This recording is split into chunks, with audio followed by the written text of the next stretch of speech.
And another warning to our viewers, this video is incredibly graphic. So a Popeyes employee appears to body slam, I'm going to let you watch this, a 55-year-old. Here he goes, lifts her. Yeah.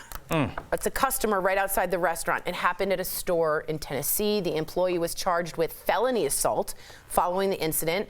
Now, video that appears to show the scene inside the fast food chain before the incident shows a number of the staff very upset with the woman at the counter. And a man off camera says, "You in the wrong place to use the N-word."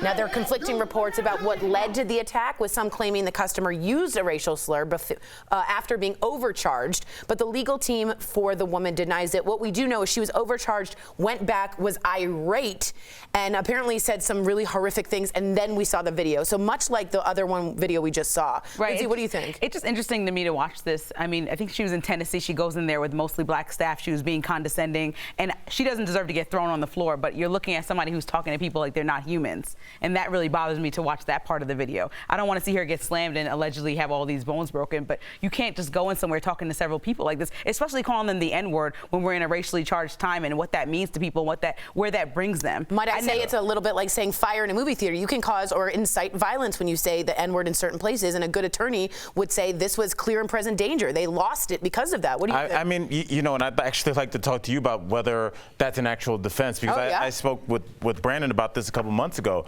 The N-word obviously has incredibly powerful ramifications because of what we don't need to get into the history of that word. And I understand that that word is used to get people upset. And what I was telling you, Brandon, a couple months ago, and what I wish I could have told this young man, is her using or not using that N-word, whatever language she used, I hope it was worth it, because it's forever transformed his life. It's transformed his family's life. It's transformed this woman's life. And it's a hard thing to do. And it's easy to sit here in a comfortable studio and say this, but if you don't learn how to walk away, if you allow somebody's words to manipulate your actions, it will forever affect your life like it will this young man. He's in his 20s, and his life took a detour that night. And I hope that both of these people can get back, because it's going to be a rough journey. It's the same kind of thing, restraint, right? Which it's is so hard. It is hard. So hard. It is super and that's why I'm not trying to. And she broke, so you know, ribs, broke a knee. She's having surgery today, brain damage. This was a horrific fall. Bad. Yeah. So I just want people to think it wasn't just an